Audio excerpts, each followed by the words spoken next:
Ancora sangue sulle strade, un 18enne trevigiano ha perso la vita in moto schiantandosi contro un carro attrezzi, gravissimo l'amico che era con lui e l'altra vittima, un anziano a Sant'Ostino di Livenza. Rubava materiale sanitario per rivenderlo, autista di ambulanze, dipendente di una cooperativa, arrestato dai carabinieri, è accaduto a Padova. Bufera sulla candidata trevigiana della Lega ed il manifesto con la donna al poligono di tiro. Oggi intanto Salvini a Treviso e Meloni a Mestre. Stasera alle 21:15 a Ring intervista con il segretario del Carroccio. Venezia ieri ha tirato un sospiro di sollievo, cortei distanti e separati tra Forza Nuova e centri sociali. Il centro storico ha retto alla doppia manifestazione. Svolta a Belluno nelle indagini sul mitomate che si firma Erostrato, indagati padre e figlio che si difendono, siamo innocenti. Maxi sequestro di droga, la polizia a Padova scopre 88 kg di stupefacente nascosti nel doppio fondo di un furgone, arrestato l'autista moldavo. All'Osi di Cervara nel Trevigiano installate 2 piattaforme sulla sommità dei tralicci della rete elettrica per permettere alle cicogne di nidificare in sicurezza. Buongiorno e ben ritrovati con la prima edizione dei nostri telegiornali. In primo piano la cronaca con gli incidenti mortali accaduti nelle ultime ore nel Veneto. Iniziamo da quello accaduto ieri sera a Santa Lucia, nel Trevigiano, dove un 18enne in sella alla sua motocicletta si è schiantato contro un carro attrezzi. Gravissime le condizioni dell'amico che viaggiava con lui. Sentiamo. Un'altra giovane vita stroncata sulle strade della Marca. Si tratta di un 18enne che ieri sera a Santa Lucia di Piave si è schiantato con la sua motocicletta contro un carro attrezzi. Il giovane Coman Cosmin, di origini rumene, residente con la famiglia a San Paolo di Piave, ieri sera, poco dopo le 22, stava percorrendo via distrettuale. Con lui in sella c'era anche un giovane coetaneo italiano. I due all'altezza di via Calessonne, nella frazione di Bocca di Strada, si sono scontrati frontalmente con un carro attrezzi che arrivava dall'opposta corsia di marcia. Un violento schianto che non ha lasciato scampo per il giovane Centauro morto sul colpo.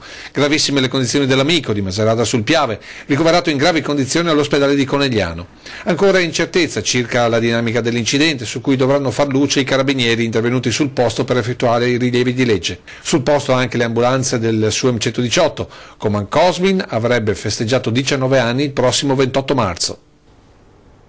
E l'altro drammatico incidente si è verificato ieri mattina nel Veneziano, a perdere la vita un barbiere in pensione. La tragedia nei pressi di Caorle, in quello che i residenti chiamano l'incrocio maledetto. Sentiamo.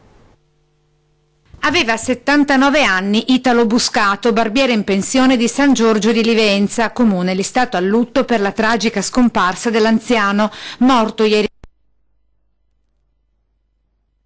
di via Zoccat sul ponte del Livenza lungo la Triestina nella vicina Caorle. L'incidente mentre l'anziano era alla guida della sua Ape Car, scontratasi alle 9:30 con un Audi condotto da un 56enne di Portogruaro. Un botto terribile e per il pensionato non c'è stato nulla da fare, è morto sul colpo. Illeso il conducente dell'auto, l'incidente provocato da una mancata precedenza. In autunno allo stesso incrocio semaforico morì una giovane mamma di Pramaggiore che difese il suo bimbo salvandolo dall'urto. In questi mesi è stato fatto decisamente poco per mettere in sicurezza l'incrocio, dicono i residenti. Sempre sulla Triestina, a Lison, in un frontale, avevano perso la vita i coniugi di Concordia, Sante Dazzan e Luisa Vianello. Ed ancora cronaca, andiamo nel Padovano perché un autista di ambulanze è stato arrestato con l'accusa di rubare materiale sanitario al pronto soccorso dell'ospedale. Sentiamo.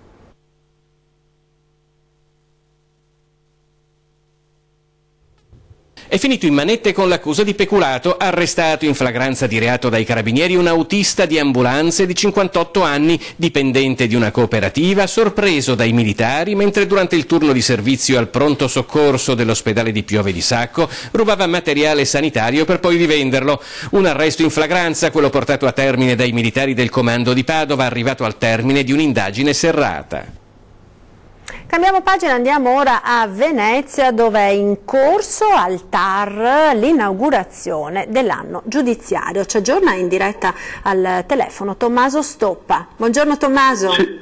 Sì, buongiorno a tutti, ancora in corso qui a Ca Vendramin la cerimonia di inaugurazione dell'anno giudiziario del Tribunale Amministrativo Regionale e si segnala nell'intervento del Presidente di questa Corte, Maurizio Nicolosi, ancora una volta il dito puntato sui tempi di questi procedimenti amministrativi. Oltre il 40% dei procedimenti, riferisce Nicolosi, dura più di 5 anni e questo chiaramente non è accettabile, ma con questo organico, si dice, non è possibile abbreviare questi tempi. Il governatore Luca Zaia si è ricollegato invece a questo discorso nel suo intervento per denunciare un uso della giustizia amministrativa troppo spesso fatto per bloccare le opere, per bloccare i lavori al di là del contenuto del ricorso, proprio confidando in questi tempi che non riescono a smaltire tutte le pratiche in maniera accettabile, e questo, insomma, secondo Zaia dovrebbe essere in qualche misura sanzionato. La cerimonia, come vi dicevamo, ancora in corso, ulteriori aggiornamenti durante le prossime edizioni dei nostri telegiornali. A voi la linea. Grazie a Tommaso Stopa. Noi proseguiamo con la politica e la campagna elettorale surriscaldata in queste ultime ore. Si deve difendere su più fronti la candidata alla Camera della Lega Angela Colmellere, sindaco di Miane nel Trevigiano. Intanto oggi a Treviso arriva Matteo Salvini, mentre il candidato di Liberi e Uguali Said Chaibi attacca in un periodo di recrudescenza del fascismo. La piazza andava negata, ma sentiamo. Il manifesto con la pistola, la critica del ministro dell'Interno Marco Minniti alla mezz'ora di Lucia Annunziata, ora il nuovo caso scaturito anche stavolta da un post su Facebook, un pranzo in trattoria che la candidata avrebbe indirettamente invitato il titolare a offrire. Nel giorno in cui a Treviso arriva Matteo Salvini per la presentazione della squadra del Carroccio in corsa per le politiche del 4 marzo, Angela Colmellere, sindaco di Miane, deve difendersi da attacchi che arrivano da più fronti. Il manifesto elettorale dedicato alla sicurezza, che la ritrae pistola in pugno, già aveva fatto discutere e non tutti, neppure nel suo partito, si erano esposti per difenderla. Ieri è stato il titolare del Viminale, Minniti, a commentare duramente il messaggio che ne è uscito, affermando che non ci si può fare campagna elettorale con le armi. Io una pistola neppure ce l'ho, si difende la sindaca che nella vita fa tra l'altro l'insegnante. Ed è di oggi l'ennesimo caso, il post di un ex candidato sindaco di Miane che avrebbe insinuato che la candidata alla Camera, di cui in realtà non cita il nome, avrebbe lasciato da pagare un pranzo in trattoria nel Bellunese. Post diffamatorio, secondo la diretta interessata, con i carabinieri che si sono presentati a casa dell'autore Michele Pagos per chiedere spiegazioni. Lui si è difeso, fatto sta che a 2 settimane dal voto la campagna elettorale si sta surriscaldando oltre ogni previsione.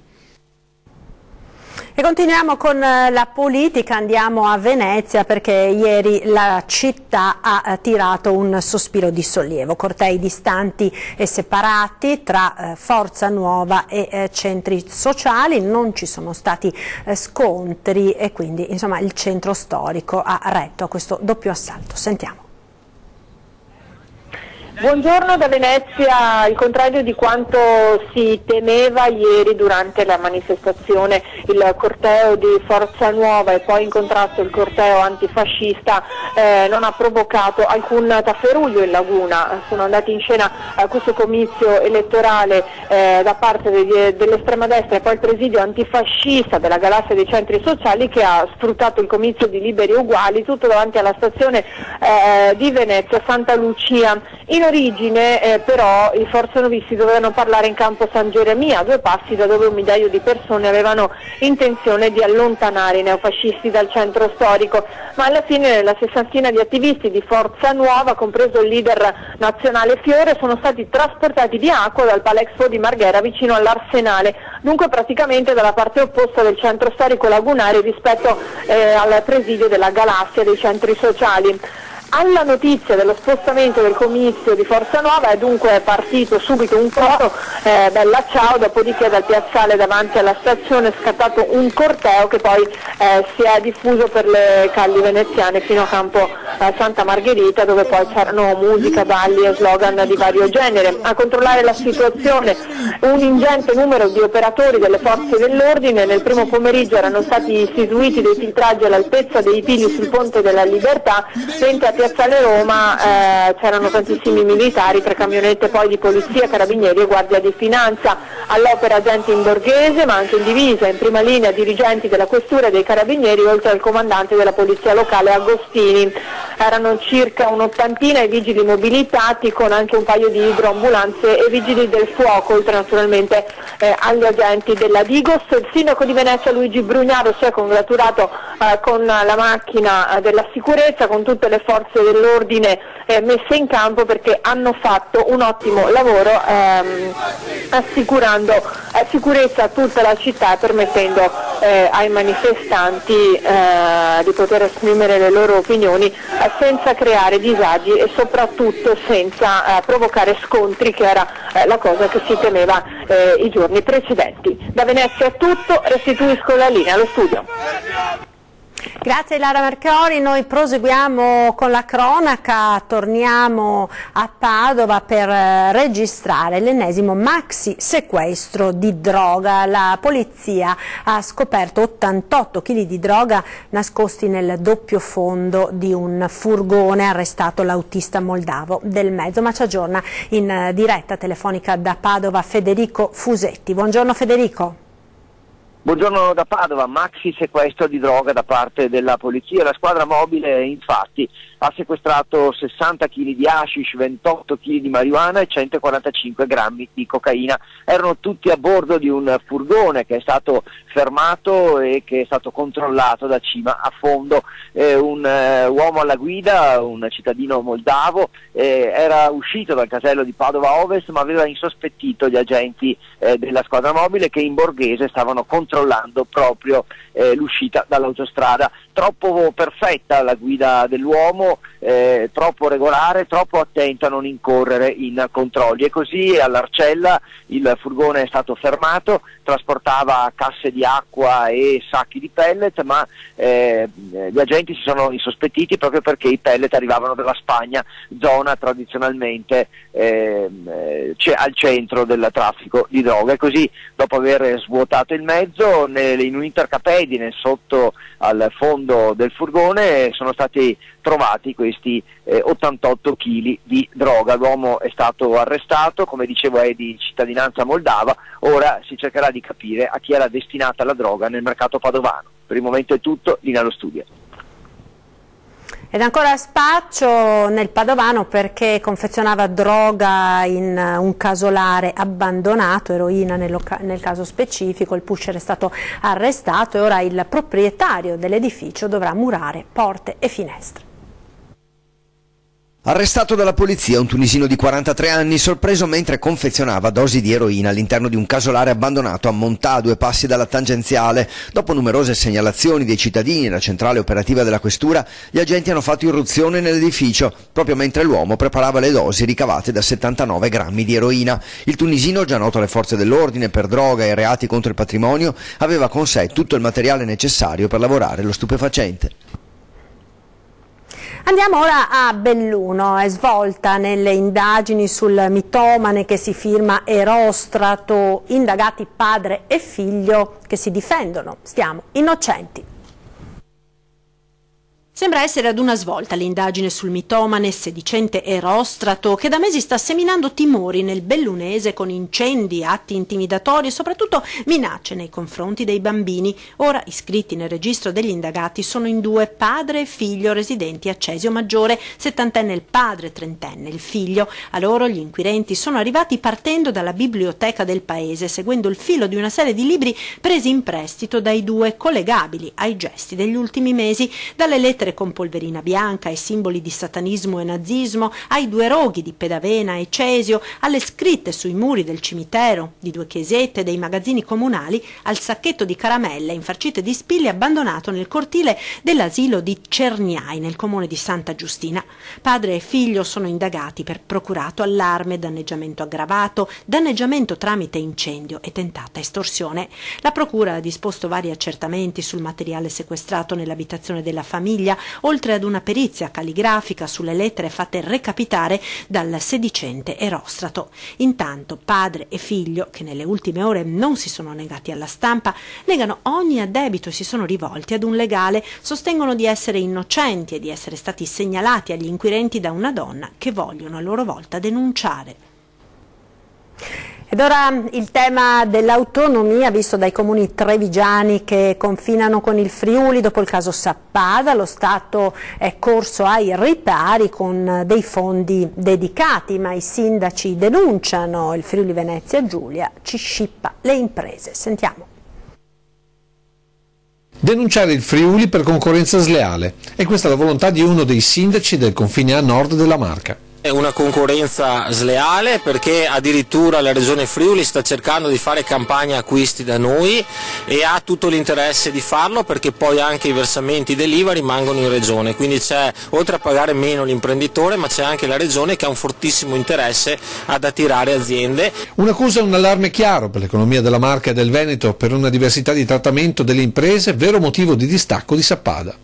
Peraltro pericoloso precedente che lo Stato ha cercato di arginare con del denaro dato alle terre confinanti. Che saranno complessivamente spalmati in 3 anni di 19 milioni di euro per il territorio dei comuni di confine con il Friuli Venezia Giulia. Saranno però distribuiti solo su progetti, che significa tempi lunghi e burocrazia imperante. Io vedrei forse meglio dare qualcosina magari alle province di confine, ma eliminare le regioni a statuto speciale. Di diverso avviso un altro sindaco di confine. Dobbiamo continuare in questo lavoro per l'autonomia del Veneto con la tenacia con la quale il nostro governatore e tutta la giunta regionale stanno portando avanti la causa a Roma. Sindaco che non nasconde di provarle tutte pur di mantenere le imprese, consapevole di avere nell'amore per la propria terra un grande alleato. Certo, ci sono tante opportunità per loro alettanti, però per fortuna abbiamo imprenditori che amano il territorio e anche si sacrificano economicamente per rimanere presenti qui nei nostri territori del Veneto, quindi dovremo anche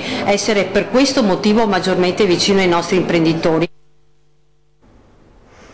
E restiamo nella Marca, andiamo a San Fior dove è stata abbattuta una scuola e secondo l'amministrazione si è ottenuto un duplice scopo, ma sentiamo di cosa si tratta.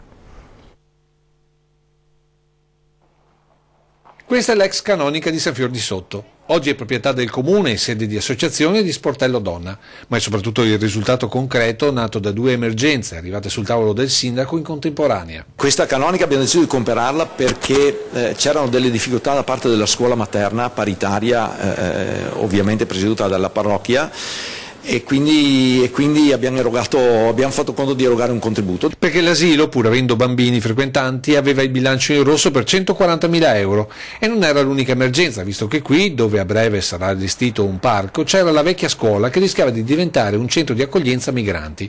Così il sindaco in 3 mosse ha dato scacco alle avversità. Primo ha abbattuto l'edificio, vendendone la cubatura, evitando gli invii dalla prefettura. Poi con gli oltre 240.000 euro non solo ha comprato la canonica, ma ha finanziato parte del restauro concluso con il sostegno della regione. Ma quello di cui il sindaco va più fiero è l'operazione salvataggio asilo, oggi tra l'altro in ottima salute finanziaria e in piena ristrutturazione. Non potevamo lasciarla morire, qui a San Fior di Sotto in questa località non c'è più la scuola elementare che c'era, non possiamo chiudere anche la scuola materna, altrimenti la località non esiste più. Ci fermiamo ora per qualche istante di pubblicità, linea alla regia, tra poco.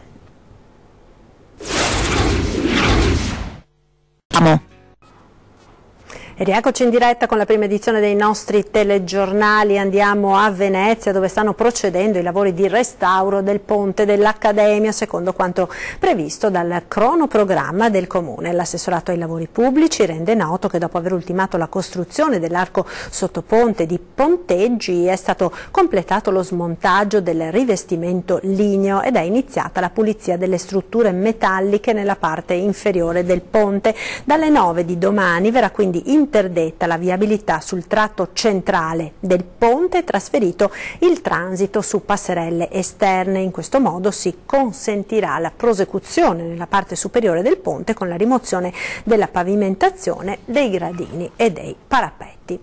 Ed ora nel Padovano per registrare la protesta di alcune residenti anziane del comune di Due Carrare che vedranno praticamente la terza corsia dell'autostrada passargli in casa. Sentiamo. La notte se sento un bel rumore che pare che sia in casa e te svegli, ti sei da sola e te che paura. Di giorno ancora conto finestre ancora si può portare pazienza, ma a notte è proprio un terribile. Sono quasi 50 anni che la signora Agnese convive con l'autostrada A13 ad una ventina di metri dalle proprie finestre e non è ancora riuscita ad abituarsi, una condizione peraltro condivisa anche da altri residenti. Viviamo per forza come che si può. Adesso che abbiamo anche le doppie finestre, che se qualcosa non si che taglia tanto, ma insomma, e di sta che si dorme che finestre anche aperte, si pensa io come dormire là sopra l'autostrada. Si immagina che musichetta che abbiamo altri qua, sempre continua. Difficile pensare a qualcuno che sia più interessato di loro al progetto di ampliamento della Padova-Bologna, un progetto che prevede la costruzione di una terza corsia per entrambi i sensi di marcia. Adesso dire chi vuole allargarla, non so dove chi vuole farla, voi portarmi in cucina, non so. Manca poco. In queste case l'evolversi del progetto e le proteste dei comitati che si battono contro la terza corsia sono sovrastati da un'unica domanda: dove andremo quando vivere qui non sarà più possibile? Penso che mi darà qualcosa per andare via da qua, se non si può mica più vicino ancora. In Veneto ci sono 11.000 capannoni dismessi che, riutilizzati, potrebbero essere una grande risorsa per il territorio e anche forse per creare nuovi posti di lavoro. Sentiamo. Solo in Veneto ci sono 11.000 capannoni dismessi in attesa di rivalutazione di un uso diverso o di una demolizione per creare spazi di nuova socialità nei nostri centri urbani. Un dato importante rivelato nei giorni scorsi dal Sole 24 Ore, che ha pubblicato una recente indagine di Confartigianato Veneto in collaborazione con la Regione e l'Università UAV e che vede migliaia di capannoni in disuso nel nostro territorio, un patrimonio industriale dal valore consistente. Tema di cui si è discusso anche durante la quarta tappa di avvicinamento al Congresso Nazionale degli Architetti alla Marittima. La necessità è quella di concentrare la nostra attenzione sulla creazione di posti di lavoro a tutti i livelli e soprattutto delle nuove generazioni. E noi abbiamo una caratteristica di piccoli capannoni, piccoli e medi capannoni. Abbiamo degli esempi di insediamenti di società internazionali che cercano anche grandi spazi.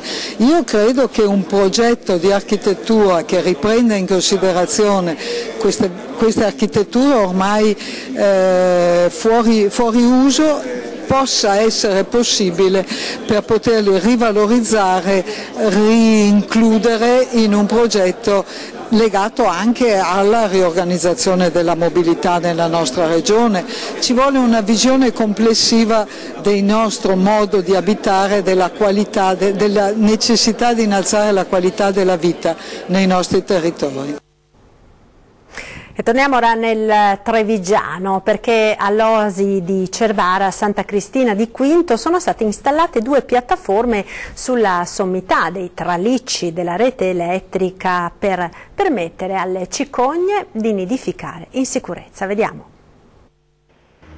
È il simbolo dell'amore coniugale, ma anche di quello per i figli. La cicogna è fedele e si prende cura in modo amorevole dei giovani che alleva nel nido. Nell'oasi naturalistica del Mulino Cervara, a Santa Cristina di Quinto di Treviso, vivono 12 esemplari di cicogne in cattività, ma di quelle libere ogni stagione ne arriva un numero sempre più numeroso. L'anno scorso una coppia di cicogne ha allestito un suo nido naturale sul traliccio dell'alta tensione sotto lo sguardo preoccupato dei visitatori. Da quel nido sono nate 3 giovani cicogne che hanno preso il volo probabilmente dirette verso l'Africa. Un nido per la cicogna nasce proprio dalla preoccupazione sull'incolumità degli esemplari selvatici in arrivo nella nostra provincia. D'ora in poi le cicogne selvatiche invitate alla sosta dalle loro amiche nella voliera potranno nidificare in tutta sicurezza. In questo progetto, grazie al sostegno della Fondazione Cassamarca e del Comune di Quinto di Treviso, abbiamo iniziato a creare le condizioni affinché la cicogna bianca ritorni a frequentare l'alto corso del Sile. Grazie alla collaborazione con Terna, il gestore della rete elettrica nazionale, sono stati installati 2 grandi nidi metallici sui tralicci presenti nella riserva naturale. Sono previste l'installazione di 2 piattaforme perché le cicogne adorano riprodursi sulla sommità dei nostri sostegni. Il progetto Nidi sui tralicci in questi anni ha portato all'installazione di oltre 400 nidi, 100 dei quali installati a bordo di sostegni che attraversano aree protette. Quello che noi ci auguriamo è che attraverso questo progetto da un lato aumenti il numero di cicogne e dall'altro aumenti anche la sensibilità delle persone che frequentano il Parco del Sile in questo caso e che nella cicogna ritrovano un valore per la tutela dell'ambiente. E darò uno sguardo alla nostra programmazione, torna tra pochissimo, subito dopo il TG ore 13, si parlerà di associazioni e volontariato, sono ancora credibili dopo i recenti scandali che hanno appunto attraversato il mondo del volontariato. Ospiti in studio Rina Biz, presidente dell'associazione Fondazione Ispirazione di Treviso, Claudio Sinigalia, consigliere del Partito Democratico in Regione Veneto e Patrizia Osti, assessore alle politiche sociali della Lega Nord del comune di Adria. E poi questa sera 20:10 ospiti di Ferdinando Avarino, Paolo Pizzolato di Grande Nord e Ilaria Boni Burini di Potere al Popolo. È tutto per questa prima edizione dei nostri telegiornali, vi ricordo anche che ci sarà in prima serata Ring, ne abbiamo già parlato prima, alle 21:15 ci sarà questa sera una intervista a Matteo Salvini, candidato premier per la Lega, poi ospiti l'onorevole Roger Demenec del Partito Democratico, Francesco Miazzi di Liberi e Uguali, Roberto Ciambetti della Lega, Alvise Maniero del Movimento 5 Stelle. Alle 22:40 intervista a Simone Di Stefano, candidato premier di Casa Pound. Appuntamento quindi alle 21:15 con Ring. È proprio tutto, vi lascio come sempre alle previsioni del tempo con il nostro meteo. A tutti un buon pomeriggio.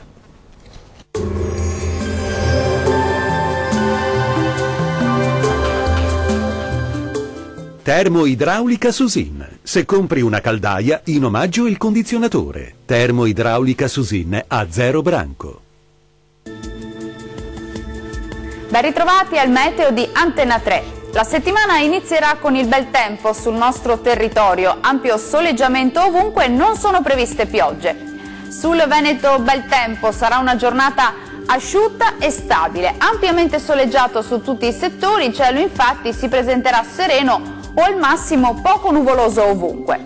Vediamo anche l'andamento delle temperature. Le massime saranno comprese tra 5 e 7 gradi, i valori minimi invece si attesteranno tra -2 e 2 gradi circa. Spostiamoci ora a vedere che tempo farà sul Friuli Venezia Giulia.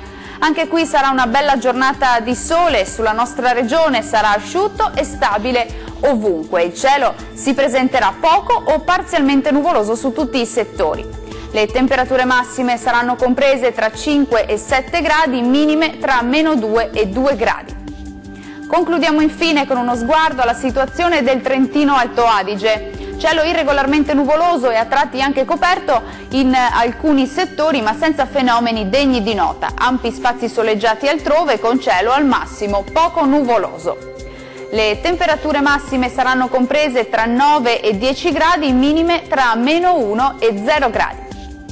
Il mare sarà mosso, localmente poco mosso nel Golfo di Trieste, i venti moderati dal nord-est. Dal meteo per ora è tutto, arrivederci.